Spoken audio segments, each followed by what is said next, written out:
Introduction to Habakkuk. The prophet Habakkuk addressed his book to God, not people. There are only 3 chapters. In this frank dialogue with God, Habakkuk asked 2 questions that troubled him. He asked why God allowed wicked people to prosper without being punished. Habakkuk saw that the leaders of Judah were oppressing the poor. God answered and said that Judah would be punished by the foreign power Babylon. Then Habakkuk asked why God would use a country even more sinful to punish his people. God answered by explaining that the Babylonians would also be punished once they had accomplished his purpose.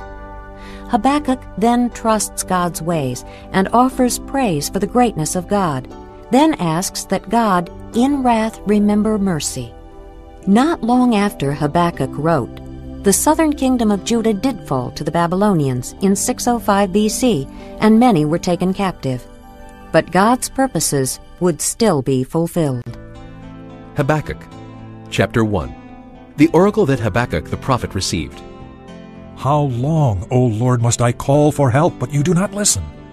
Or cry out to you, violence, but you do not save? Why do you make me look at injustice?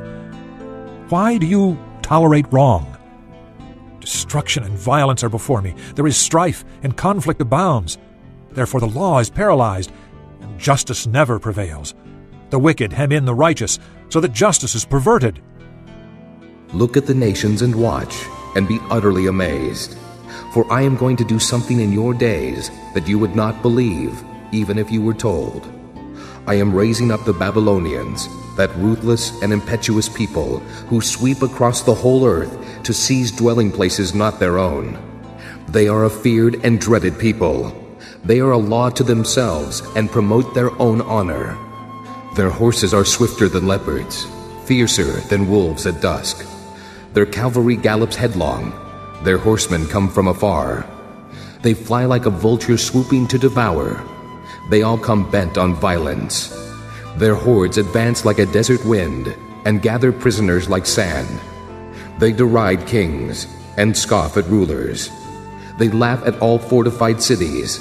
They build earthen ramps and capture them.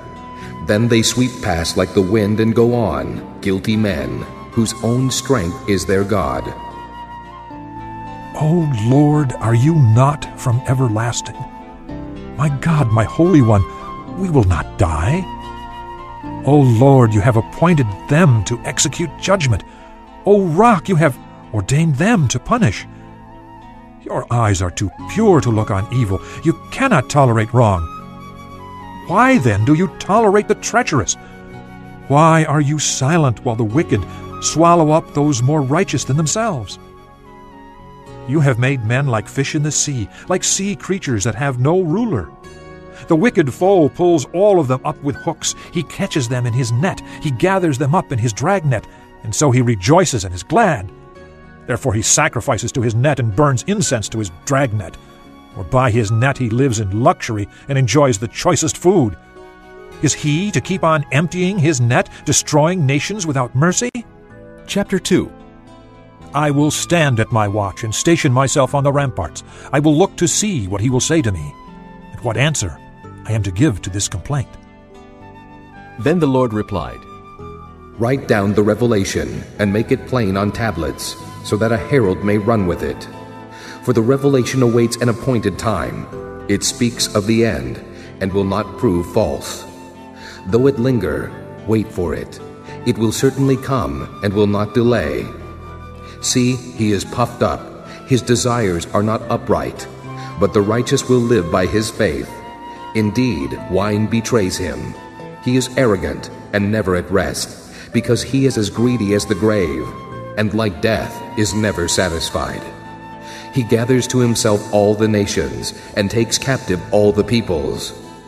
Will not all of them taunt him with ridicule and scorn, saying, Woe to him who piles up stolen goods and makes himself wealthy by extortion? How long must this go on? Will not your debtors suddenly arise? Will they not wake up and make you tremble? Then you will become their victim. Because you have plundered many nations, the peoples who are left will plunder you. For you have shed man's blood. You have destroyed lands and cities, and everyone in them. Woe to him who builds his realm by unjust gain, to set his nest on high, to escape the clutches of ruin. You have plotted the ruin of many peoples, shaming your own house and forfeiting your life. The stones of the wall will cry out, and the beams of the woodwork will echo it.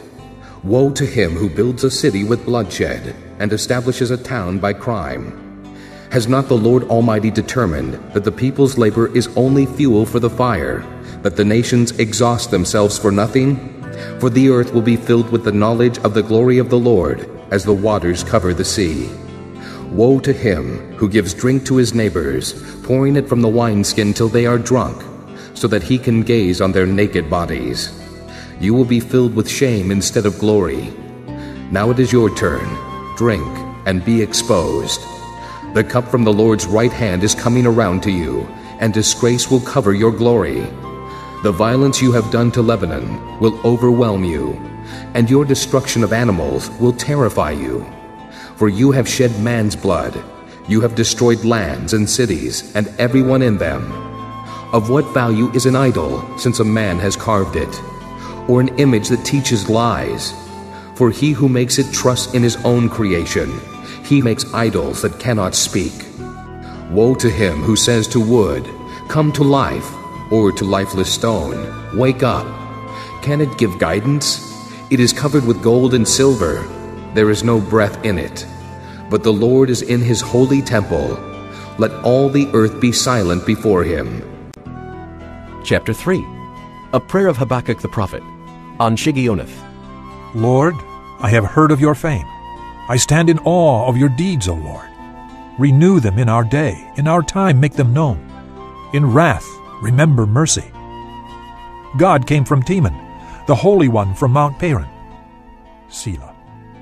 His glory covered the heavens, and his praise filled the earth. His splendor was like the sunrise. Rays flashed from his hand where his power was hidden. Plague went before him. Pestilence followed his steps. He stood and shook the earth.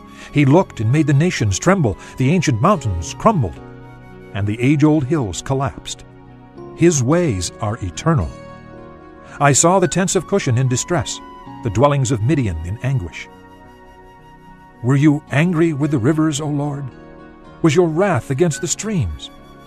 Did you rage against the sea when you rode with your horses and your victorious chariots? You uncovered your bow. You called for many arrows. Selah. You split the earth with rivers. The mountains saw you and writhed. Torrents of water swept by. The deep roared and lifted its waves on high. Sun and moon stood still in the heavens at the glint of your flying arrows, at the lightning of your flashing spear. In wrath you strode through the earth, and in anger you threshed the nations. You came out to deliver your people, to save your anointed one.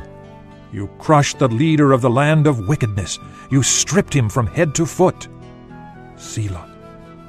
With his own spear you pierced his head, when his warriors stormed out to scatter us. Gloating as though about to devour the wretched who were in hiding, you trampled the sea with your horses, churning the great waters. I heard and my heart pounded. My lips quivered at the sound. Decay crept into my bones and my legs trembled. Yet I will wait patiently for the day of calamity to come, on the nation invading us. Though the fig tree does not bud and there are no grapes on the vines, though the olive crop fails and the fields produce no food, though there are no sheep in the pen and no cattle in the stalls, yet I will rejoice in the Lord. I will be joyful in God my Savior. The sovereign Lord is my strength. He makes my feet like the feet of a deer. He enables me to go on the heights. For the director of music on my stringed instruments.